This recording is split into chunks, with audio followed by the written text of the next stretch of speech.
2000 సంవత్సరాల పూర్వమే ఆలయాలకు ప్రాకారాలు ఉన్నటువంటి దాఖలాలు ఉన్నాయి. ఆలయం చుట్టూ ఒక గోడను కడతారు. ఈ గోడని మామూలుగా శిల్పశాస్త్ర పరిభాషలో ప్రాకారం అంటారు.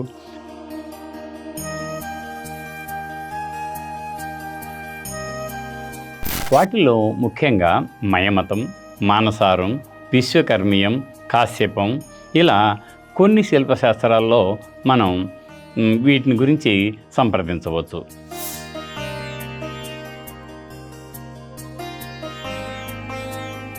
శోభార్థం ఉన్నతార్థం వా ప్రాకారం కారయేద్బుధ. శైవాలయాలకు 5, వైష్ణవాలయాలకు 7 ప్రాకారాలను నిర్మించాలి అని చెప్పబడింది.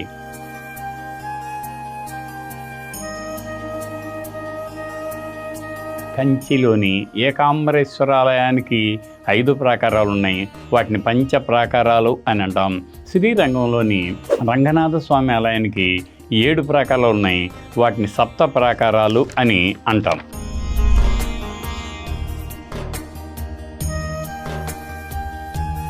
బయట గోడపై గల స్తంభం యొక్క కలశాంతం మొదటి ప్రాకారం ఎత్తును, ఫలికాంతం 2వ ప్రాకారం ఎత్తును, బోధికాంతం 3వ ప్రాకారం యొక్క ఎత్తును, ఉత్తరాంతం 4వ ప్రాకారం యొక్క ఎత్తును, కపోతాంతం 5వ ప్రాకారం ఎత్తు వరకు కూడా నిర్ణయించుకోవచ్చు.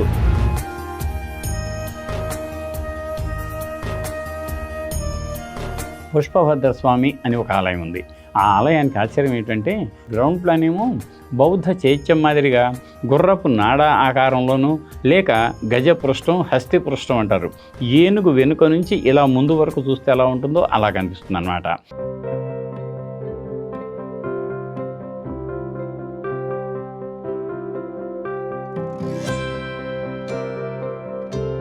త్రీ టీవీ ప్రేక్షకులకు నమస్కారం. గుడి గోపురం ధారావాహిక శీర్షికలో ఈరోజు ప్రాకారాల గురించి చెప్పుకుందాం. ఆలయాన్ని గర్భాలయం, అర్ధమండపం, మహామండపం, సభామండపం, వాహనశాల, ధ్వజస్తంభం, బలిపీఠం ఇవన్నీ నిర్మించిన తర్వాత ఆలయానికి భద్రత కావాలి. ఆ భద్రత కోసం ఇంకా అందం కోసం ఏం చేస్తారు అంటే ఆలయం చుట్టూ ఒక గోడను కడతారు. ఈ గోడని మామూలుగా శిల్పశాస్త్ర పరిభాషలో ప్రాకారం అంటారు. విడిగా ప్రహరీ అంటారు. అదే మామూలుగా ఊళ్ళల్లో పారీ గోడ అని కూడా అంటారు.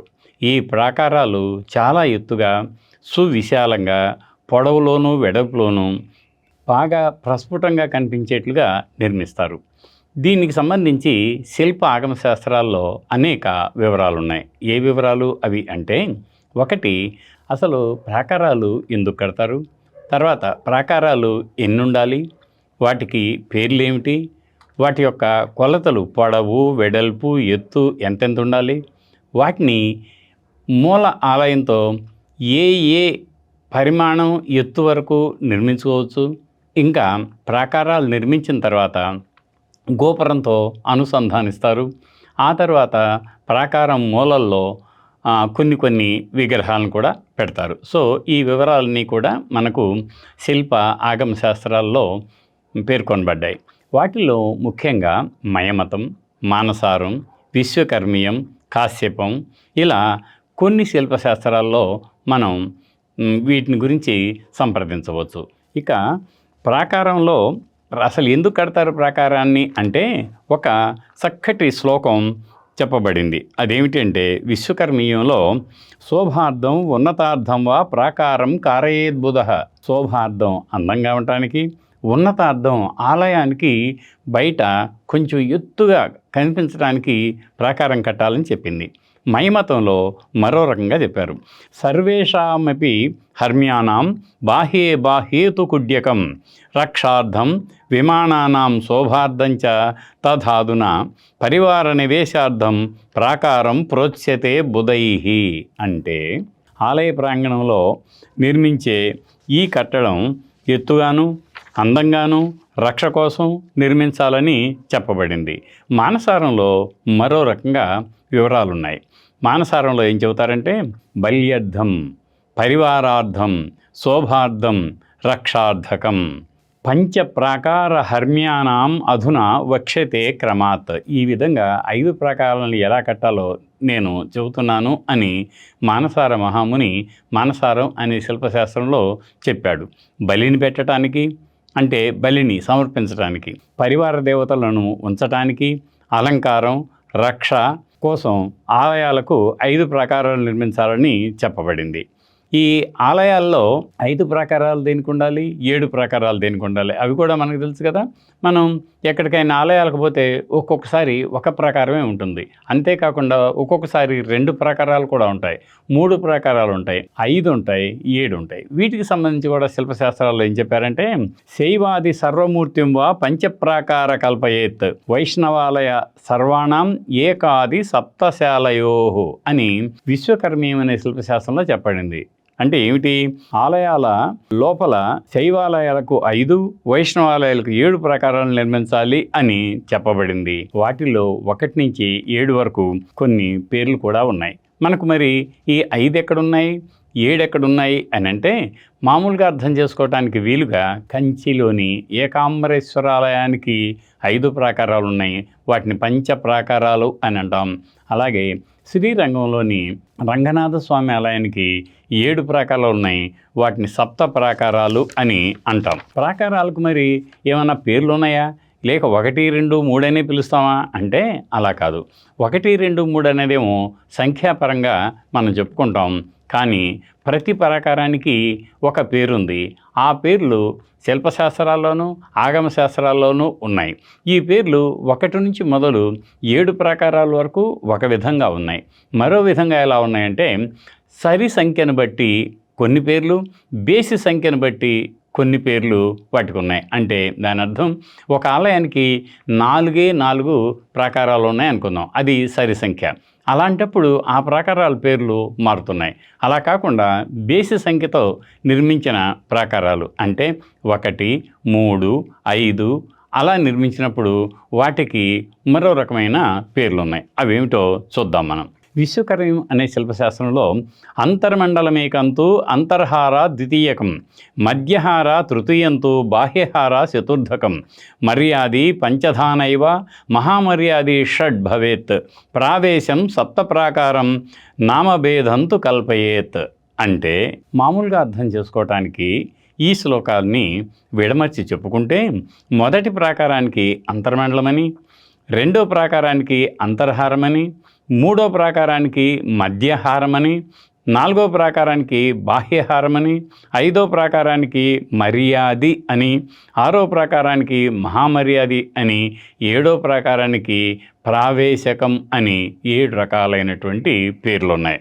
ఇక సరి బేసి సంఖ్యల ఆధారంగా ఎలా ఉంటాయి అని అంటే, మొదటి ప్రాకారాన్ని సరి సంఖ్య ఆధారంగా కనుక మనం లెక్కలోకి తీసుకుంటే, మొదటి ప్రాకారాన్ని మహాపీఠం అంటారు, రెండో ప్రాకారాన్ని మండూకం అంటారు, మూడో ప్రాకారాన్ని భద్ర మహాసనం అంటారు, నాలుగో ప్రాకారాన్ని సుప్రతీకాంతమని, ఐదో ప్రాకారాన్ని ఇంద్రకాంతమని పిలుస్తారు. బేసి సంఖ్య ఆధారంగా మొదటి ప్రాకారాన్ని పీఠమని, రెండో ప్రాకారాన్ని స్థండిలమని, మూడో ప్రాకారాన్ని చండితమని, నాలుగో ప్రాకారాన్ని సుసంహితమని, ఐదో ప్రాకారాన్ని ఈశకాంతమని పిలుస్తారు. ప్రాకారానికి మరి కొలతలు ఎలా ఉంటాయి, ఎవరిష్టం వచ్చినట్టు వాళ్ళు కట్టుకోవచ్చా అంటే కాదు. ఎందుకు అంటే, ఎప్పుడైతే గర్భాలయాన్ని నిర్మించడానికి మానోపకరణం అన్నటువంటి ఒక శిల్పశాస్త్రంలోని అధ్యాయం ద్వారా ముందు ఆ గజం బద్ద తర్వాత దండం తర్వాత మానసూత్రం, మానసూత్రం అంటే ప్రాసాద బాహ్య విస్తారం ఎత్త దండముచ్యతే అని అంటాం కదా. అంటే గర్భాలయం యొక్క గోడ భాగంలో ఈ చివరి నుంచి ఆ చివరి వరకు, అది కూడా వెనుక ఎంత కొలత ఉంటుందో దాన్ని దండం అని అంటారు. దాన్నే మేము మానసూత్రం అని కూడా శిల్పశాస్త్రాల్లో చెబుతారు. అదిగో ఆ మానసూత్రం యొక్క కొలత ఎంత ఉంటుందో అంటే, మూల ప్రాసాదం ఆ ప్రధాన ఆలయం యొక్క వెనుక వైపు గోడ విస్తారం ఎంత ఉంటుందంటే, వెడల్పు ఎంత ఉంటుందో అదిగో దాని ఆధారంగా ప్రాకారాన్ని కొలతల్ని పెట్టుకోవచ్చు అని శిల్పాగమ శాస్త్రాలు చెప్పాయి. ఎలా పెట్టుకోవచ్చు అని అంటే, ప్రాకారం పొడవు నిర్ణయించే ముందు గర్భాలయం బయట గోడ కొలతను ఒక దండం అని అనుకుంటే, ఇంతకుముందు మనం అనుకున్నట్టుగా గర్భాలయం చుట్టూ 4 దండాల కొలతతో ఒక సదరాన్ని గీస్తారు. గర్భాలయం ఉంటుంది, దానికి వెనక వైపు కుడివైపు, ఎడంవైపు, ఇంకా ముందు కూడా ఏం చేస్తారు అంటే ఒక్కొక్క దండం చొప్పున, 2 దండాల చొప్పున, 3 దండాల చొప్పున అలా కొలతలు నిర్ణయించి ఒక సదరపు ఆకారం ఏర్పడేట్లుగా చేస్తారు. ఆ సదరపు ఆకారాన్ని దాన్ని ఏమంటారంటే చతురస్రాకార ప్రాకారం అని, లేక ప్రాకార బీజం అని కూడా అంటారనమాట. విశ్వకర్మిలో గర్భగృహం నలువైపులా ఒకే కొలతలతో సదరంగా ఏర్పరిచిన ప్రాకారాన్ని ప్రాకార బీజం అని అంటారు. ప్రాకారం కుడి, ఎడమ, వెనుక వైపున గర్భాలయం గోడల నుంచి సమమైన కొలత కలిగి ఉండి పొడవును 2, 3, 4 దండాలు పెంచి దీర్ఘ సదర ఆకారంగా ప్రాకారంలాగా కొలతలను నిర్ణయించవచ్చు. మనం ఇప్పుడు ఏదైనా ఒక ఆలయానికి వెళ్తే, ఉదాహరణకు తిరుమల కొండ మీద ఉన్నటువంటి శ్రీ వెంకటేశ్వరుని ఆలయానికే వెళ్తే మనం ప్రధానంగా ప్రవేశించే పడికావలి గోపురం అంటాం మనం. ఆ గొల్ల మండపం ఎదురుగా ఉన్నటువంటి పడికావలి గోపురం, ఆ గోపురం నుంచే మనం అటుపక్క నుంచి కానీ ఇటుపక్క నుంచి కానీ ప్రవేశించడానికి మార్గం ఉంటుంది కదా. మరి ఆ ఎదురుగా చూసినప్పుడు మధ్యలో గోపురం, అటు ఇటు 2 వైపులా అనుసంధానించి కట్టినటువంటి ప్రాకార కుడ్యం గోడ కనిపిస్తాయన్నమాట. అదిగో అది ఇలా ముందు భాగాన్ని మనం చూస్తేనేమో విస్తారం అంటారు, అంటే దాన్ని వెడల్పు అని, ప్రాకారం యొక్క వెడల్పు అది. అలా కాకుండా మనం ప్రదక్షిణ చేయటానికి వెళ్తే మాడవీధి అంటాం కదా, బాగా పొడవుగా మీకు ఎక్కడి నుంచి పశ్చిమం నుంచి తూర్పు వైపుకి దక్షిణ భాగాన్ని నుంచి చూస్తే దాన్ని పొడవు అంటాం. అలాగే ఉత్తరం వైపు కూడా మనం తూర్పు నుంచి పశ్చిమానికి కానీ పశ్చిమాన్ని నుంచి ఉత్తరానికి కానీ దాన్ని చూడగలిగితే చాలా పొడవుగా ఉంటుంది. దాన్ని ఆయామం అంటారు. ప్రాకారంలో విస్తారం అంటే వెడల్పు, ఆయామం అంటే పొడవు. ఇవి 2 రకాలైనటువంటి కొలతల్ని మనం అర్థం చేసుకోవాలి. ఇక మూడో కొలత మరొకటి ఉంటుంది. ఏమిటా మూడో కొలత? పొడవు, వెడల్పు నేల మీద మనం మార్పు చేసుకున్న తర్వాత కట్టుకుంటూ వస్తాం. ఎంతవరకు కట్టాలి అంటే ప్రాకారం యొక్క ఎత్తు. ఆ ప్రాకారం యొక్క ఎత్తును గురించి కూడా మనకు శిల్పశాస్త్రాలు చెప్పాయి. ఎలా చెప్పాయి అంటే, మూల ప్రసాదం యొక్క ఉత్తరం వరకు, ప్రస్తరం వరకు, కంఠం వరకు ఉంచుకోవచ్చు. అంటే ఏమిటి? మయమతమైన శిల్పశాస్త్రం ఏం చెప్పిందంటే, మీరు ప్రాకారాల యొక్క గోడ ఎత్తుని నిర్ణయించాలి అని అంటే, అస్సలు దేవాలయం ముందు అధిష్టానం ఉంటుంది, పీఠం, దాని మీద స్తంభవర్గం ఉంటుంది, అదే పాదవర్గం అంటారు.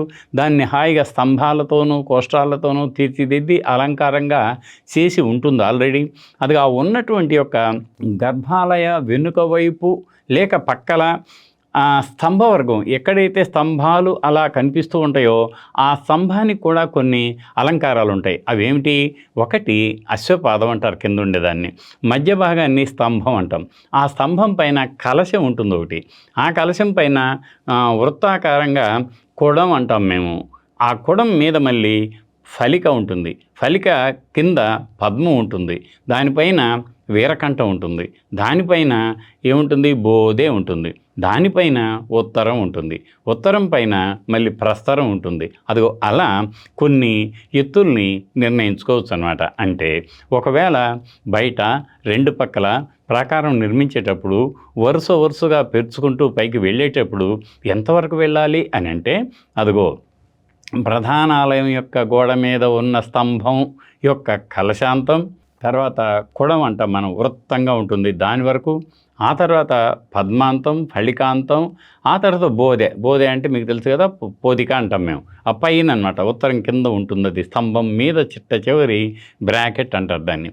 దాని వరకు అని పెట్టుకోవచ్చు. మరికొన్ని సందర్భాల్లో దాన్ని దాటి కూడా మీకు ప్రస్తరం అంటాం, కప్పు భాగం ఆలయానికి. ఆ ప్రస్తరం ముందు ఉత్తరం, ఏళుదకం, కపోతం, వ్యాళం అనే వర్గాలతో నిర్మించబడుతుంది. దీంట్లో ఎక్కడి వరకు చెప్పారంటే, కపోతాంతం వరకు కూడా మీరు ప్రాకారం యొక్క ఎత్తుని నిర్ణయించవచ్చు అని చెప్పారనమాట. అయితే మరి ఏ ప్రాకారానికి ఎంత ఉండాలి? అన్ని ప్రాకారాలు ఒకే ఎత్తు ఉండొచ్చా అంటే కాదు. ఒక్కొక్క ప్రాకారానికి ఒక్కొక్క ఎత్తుని నిర్ణయించడం జరిగింది. ఇప్పుడు మనకి విశ్వకర్మ అనే శిల్పశాస్త్రం ఏం చెప్పిందో ఒక్కసారి చూద్దాం. ఏం చెప్పింది? బయట గోడపై గల స్తంభం యొక్క కలశాంతం మొదటి ప్రాకారం ఎత్తును, ఫలికాంతం 2వ ప్రాకారం ఎత్తును, బోధికాంతం 3వ ప్రాకారం యొక్క ఎత్తును, ఉత్తరాంతం 4వ ప్రాకారం యొక్క ఎత్తును, కపోతాంతం 5వ ప్రాకారం ఎత్తు వరకు కూడా నిర్ణయించుకోవచ్చు అని విశ్వకర్మ శిల్పశాస్త్రం పేర్కొంటుంది. ప్రాకారం యొక్క మరి మందం ఎట్ట చేయాలి, సరే ఎత్తులైతే నిర్ణయించాం, అంటే వెడల్పు వచ్చింది, పొడవు వచ్చింది, ఎత్తు కూడా వచ్చింది. వచ్చిన తర్వాత మరి గోడ మందాలు ఎంత పెట్టాలి? ఆశ్చర్యకరంగా ఉంటుంది ఒక్కొక్కసారి. మనకేమో అన్ని సందర్భాల్లోనూ గోడ మందాలు ఎంత ఉన్నాయో తెలియవు. కానీ మీరు ఎప్పుడైనా సరే ప్రపంచ వారసత్వ కట్టడాల జాబితాలో చోటు దక్కించుకున్న రుద్రేశ్వర లేక రామప్ప ఆలయాన్ని మీరు చూసినట్టయితే, అంటే ములుగు జిల్లా పాలంపేటలో ఉందన్నమాట. ఆ ఆలయాన్ని మీరు ప్రవేశించేటప్పుడు ఎక్కడి నుంచి ప్రవేశిస్తారు? వెనుక వైపు ప్రాకారం నుంచి, ప్రాకారానికి ఒక ద్వారం ఉంటుంది, దాంట్లో ఒక శాఖ మాత్రమే ఉంటుంది, మరో శాఖ అక్కడ పక్కనే పడి ఉంది. అందులోంచి మీరు ప్రవేశించేటప్పుడు ఒక ద్వార శాఖ కింద పడటం వల్ల మనకు ప్రాకారం యొక్క వెడల్పు, అంటే 2 వరుసలతో నిర్మించిన అటొక వరుస ఇటొక వరుస మధ్య ఖాళీ, దాన్ని అలిందం అంటాం శిల్పశాస్త్రాల్లో. ఆ ఖాళీ భాగాన్ని 3 కలుపుకుంటే మీకు ఎంతవరకు ఉంటుంది అంటే ఒక హస్తం. హస్తం అంటే క్యూబ్ అన్నమాట. ఒక మన ఇవి ఇంత అరగజం అనుకోండి హస్తం అంటే. గజం బడ్ అనుకోవచ్చు మనం, హస్తం అంటారు. ఒక హస్తం వరకు, 2 హస్తాల వరకు కూడా ఉండవచ్చు. అది మనం ప్రత్యక్షంగా అక్కడ చూడవచ్చు. మరికొన్ని సందర్భాల్లో ఎక్కడన్నా శిథిలాలయాల్లో ఉంటే ప్రాకారాలు పడిపోయినప్పుడు దాని మందం కూడా మనకు తెలుస్తుంది. అది అన్ని వేళలా సాధ్యం కాబట్టి శిల్పశాస్త్రాల ఆధారంగా మనం చేసుకుంటాం. దానికి సంబంధించి ఏం చెప్పారో కూడా విశ్వకర్మల్ని మనం పరిశీలిద్దాం. వ్యోమ హస్తావసానంతు, వ్యోమం అంటే 1, హస్త అవసానంతు 1వ హస్తం నుంచి షడంగుల వర్ధనాత్ 6 అంగుళాల చొప్పున పెంచుకుంటూ పక్ష హస్తాంతమానం వా కుడ్డి ఆది విస్తృతం. ఒక హస్తం మొదలుకొని 6 అంగుళాల చొప్పున పెంచుకుంటూ 2 హస్తాల వరకు ప్రాకారాల యొక్క గోడల మందాన్ని నిర్ణయించవచ్చు అని శాస్త్రాలు చెప్పాయి. మరి ప్రాకారం లోపల అసలు ఏమేం కట్టడాలు ఉండొచ్చు? అది కూడా అవసరమే కదా మనకి. ఎందుకు అంటే కేవలం గర్భాలయం, అర్ధమండపం, మహామండపం, తర్వాత వాహనశాల లేక వాహన మండపం, ఆ తర్వాత ధ్వజస్తంభం, బలిపీఠం, గోపురంతోనే కాకుండా అసలు ప్రాకారం కట్టిన తర్వాత ఆ ప్రాంగణంలో ఏమేమి ఉండాలి అనే దానికి కూడా శిల్పశాస్త్రాలు చెప్పాయి. ఏముండాలి అంటే ప్రాకారం చుట్టూ లోపల ప్రాకార మండపం ఉంటుంది. దాన్ని తమిళంలో తిరుచుట్టు మాళిగై అంటారు. అంటే ఒక్కొక్కసారి ప్రాకారం చుట్టూ తిరుగుతుంటే వెలుపల కూడా మీకు మండపం ఉంటుంది, లోపల కూడా మండపం ఉంటుంది. అవి ఎక్కువగా విజయనగర కాలంలోనూ ఆ తర్వాత నాయకరాజుల కాలంలోనూ వీటిని మనం ఎక్కువగా గమనించుకోవచ్చు. ప్రాకార మండపాలు అనేక సందర్భాల్లో అనేక దేవాలయాల్లో కూడా ఉన్నాయన్నమాట. దాని తర్వాత ఇంకా ఏముండాలంటే పరివారాలయాలు ఉంటాయి. ఏమిటి పరివారాలయాలు? విష్ణువుకి ఒక పరివారం ఉంటుంది, అంటే పారాఫెర్నేలియా. ఆయనకు సంబంధించిన అనుబంధ దేవతలకు విడిగా ఆలయాలను ప్రాకారం లోపల నిర్మించుకోవటం ఆనవాయితీ. ఉదాహరణకు శివాలయంలో మనకు ఆగ్నేయంలో దుర్గాని, ఆ తర్వాత సప్తమాతలను పెట్టమని అలా ఉందనుకోండి. వైష్ణవాలయంలో మధ్యలో ఎక్కడో ఒక చోట విశ్వక్షేణుడికి ఒక ఆలయం ఉంటుంది.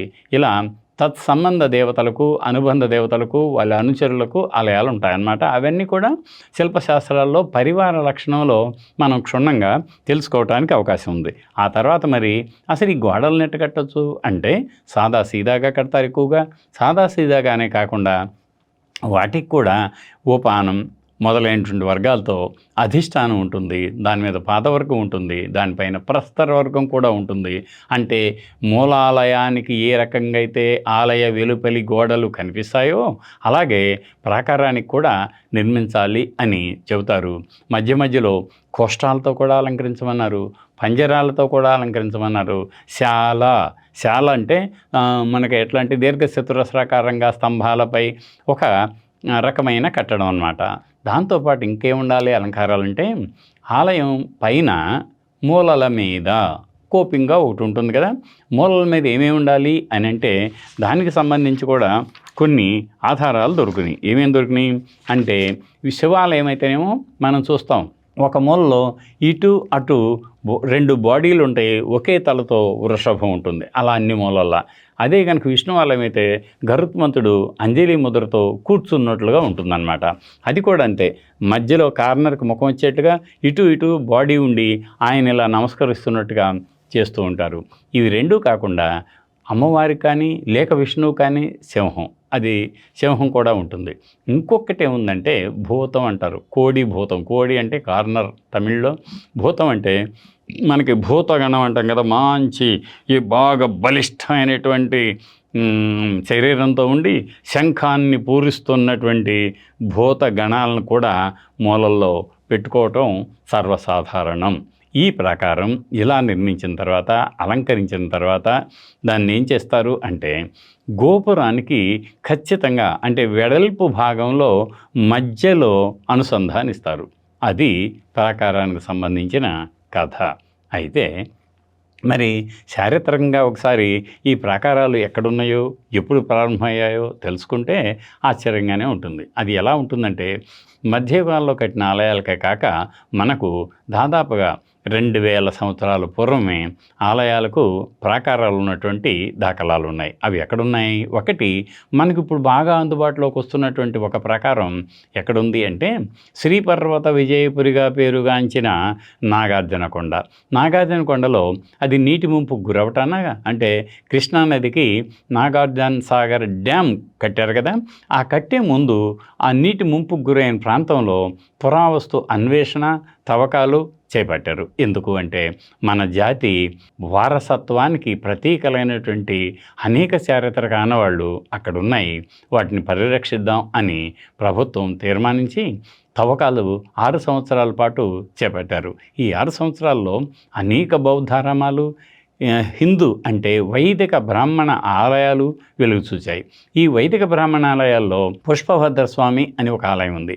ఆ ఆలయానికి ఆశ్చర్యం ఏంటంటే ప్లాన్ అంటే గ్రౌండ్ ప్లాన్ ఏమో బౌద్ధ చైత్యం మాదిరిగా గుర్రపు నాడా ఆకారంలోనూ లేక గజపృష్టం హస్తిపృష్టం అంటారు, ఏనుగు వెనుక నుంచి ఇలా ముందు వరకు చూస్తే ఎలా ఉంటుందో అలా కనిపిస్తుంది అన్నమాట. అలాంటి ఒక గర్భాలయం, అర్ధమండపం రెండు కలిపే ఉంటాయి. దానికి ఒక మహామండపం ఉంది, మహామండపం ముందు వాహనశాల ఉంది, దాని ముందు ధ్వజస్తంభం ఉంది, ధ్వజస్తంభం పడి అక్కడే ఉంది, దానికి ముందు గోపురం ఉంది. అలా చుట్టూ వీటన్నిటిని అనుసంధానిస్తూ ఒక కాంపౌండ్ వాల్ కట్టబడి ఉంది. దాన్నే ప్రాకారం అంటాం. ఇదే 2 తెలుగు రాష్ట్రాల్లోనూ మనకు అందుబాటులోకి వచ్చిన పురావస్తు ఆధార నిరూపితమైనటువంటి ప్రాకారంగా చెప్పుకోవచ్చు. దాని తర్వాత మీకు మళ్ళీ ఇప్పుడు పల్నాడు జిల్లాలో ఉన్నటువంటి చేజర్ల అని ఒక ఊరుంది నకరికల దగ్గర. ఆ చేజర్ల కందర రాజులు అనే ఆనంద గోత్రీకులు అంటాం మనం. ఆనంద గోత్రంలో రాజధానిగా ఉంది అది. అక్కడ కూడా అనేక దేవాలయాలు ఉన్నాయి. అనేక దేవాలయాల్లో గజపృష్ఠాకారంలో నిర్మించినటువంటి కపోతేశ్వర ఆలయం ఉంది. ఈ కపోతేశ్వర ఆలయం కూడా గర్భాలయ, అర్ధమండప, మహామండపంతోనే ఉంది. దీనికి కూడా చుట్టూ ఒక ప్రాకారం ఉంది. ఇది 4వ శతాబ్దం నాటిది. ఆ తర్వాత మరి ఎక్కడుంది అని అంటే మనకు ఇంకా బాదామి చాళుక్యుల పాలనలో అత్యంత వైభవోపేతంగా వెలుగొందిన నవబ్రహ్మేశ్వరాలయ సముదాయం అలంపూర్లో ఉంది. ఈ అలంపూరు జోగులాంబ గద్వాల జిల్లాలో ఉంది, తుంగభద్ర నదీ తీరాన. చాలా ప్రసిద్ధమైనటువంటి అంటే మనకు అష్టాదశ శక్తిపీఠాల్లో 5వ శక్తిపీఠమైనటువంటి జోగులాంబ అక్కడే కొలువై ఉంది. దీన్ని అలంపుర జోగులాంబ పీఠం అని అంటాం మనం. దాంట్లో నవబ్రహ్మేశ్వరాలయాలు 9 ఆలయాలు ఉన్నాయి. ఈ ఆలయాల చుట్టూ ఒక ప్రాకారం ఉంది. ఆ ప్రాకారాన్ని నిరవధ్య ప్రాకారం అని రాజుకున్న బిరుదుతో ఆ ప్రాకారాన్ని నిర్మించడం జరిగింది. దాన్ని నిర్మించిన శిల్పి ఈశానాచార్యుడు అని కూడా శాసనాల్లో పేర్కొనబడింది. ఇది 8వ శతాబ్దం.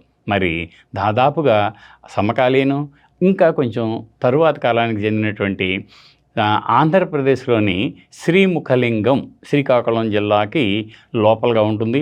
ఆ శ్రీముఖలింగం అనేటువంటి ఊరిలో ఒక అద్భుతమైన ఆలయం ఉంది. ఏమిటి అద్భుతం? మనం గతంలో ఒకసారి చెప్పుకున్నాం, పంచాయతనం అని.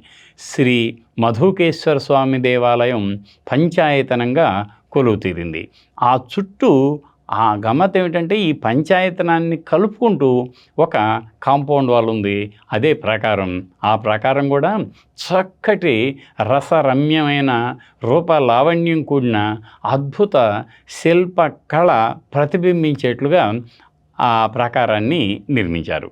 దాని తర్వాత అది 9వ శతాబ్దం అని మనం అనుకుందాం. ఆ తర్వాత మనకు ఈ కర్నూలు, హైదరాబాద్ రహదారిలో జడ్చర్ల అని వస్తుంది కదా! ఆ జడ్చర్లకు ఒక 5 కిలోమీటర్ల కల్వకుర్తి రూట్‌లో ఒక ఊరుంది. ఆ ఊరు పేరు గంగాపురం.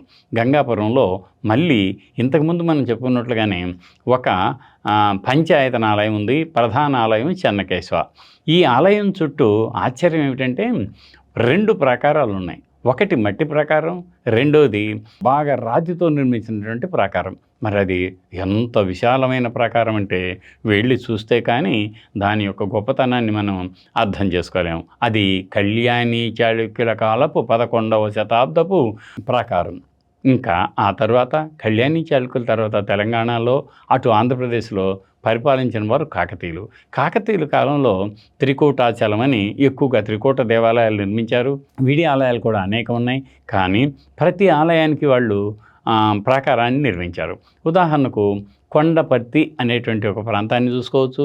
లేక 1000 స్తంభాల గుడి హనుమకొండలో ఉంది. అందులో కొంత భాగం ఉంది, కొంత భాగం పడిపోయింది. కొండపర్తి అనే ప్రాంతంలో మాత్రం ఆ త్రికూటాలయం చుట్టూ ఇప్పటికీ ఎత్తుగా ఉండి బాగా అలంకరించబడిన ఎట్లాంటి కోడి జుట్టు అలంకారం ఎంత ఉంటుందో అదే రకమైన అలంకారాలు ప్రాకారం పైన ఉంటాయన్నమాట. అది మనం కొండపర్తిలో చూడవచ్చు.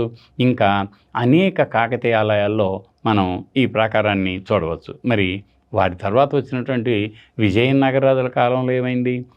సువిశాలమైన ప్రాకారాలు నిర్మించటం వాళ్ళు ఒక సరదాగా చేపట్టినటువంటి కార్యక్రమం అని అనిపిస్తుంది మనకి. ఎక్కడ దాకా ఎందుకు మీకు? తిరుపతి, తిరుమల రెండిట్లోనూ, తిరుపతిలోని గోవిందరాజస్వామి, తిరుమలలోని శ్రీ వెంకటేశ్వర ఆలయం, ఇంకా మీకు చిత్తూరు జిల్లాలోనే ఉన్నటువంటి, అంటే ప్రస్తుతం బాలాజీ జిల్లాలో ఉన్నటువంటి నాగలాపురం, నారాయణవనం, తర్వాత శ్రీనివాస మంగాపురం, అలివేలు మంగాపురం, ప్రతి చోట కూడా మీకు ప్రాకారం లేని ఆలయాలే లేవు. ఇదిగో ఇలా ప్రాకారం ఎప్పుడో 2000 సంవత్సరాల నాడు ప్రారంభమైన ప్రాకారం 17వ శతాబ్దం నాయకరాజుల కాలంలోకి వచ్చేతలకి పతాక స్థాయికి అందుకుంది. అద్వితీయమైనటువంటి కోట గోడలను తలపించి మురిపించేలా దేవాలయ శిల్పులు ఆలయాల ప్రాకారాలను నిర్మించి చరిత్రలో నిలిచిపోయారు. ఇది ప్రాకారాల గాథ.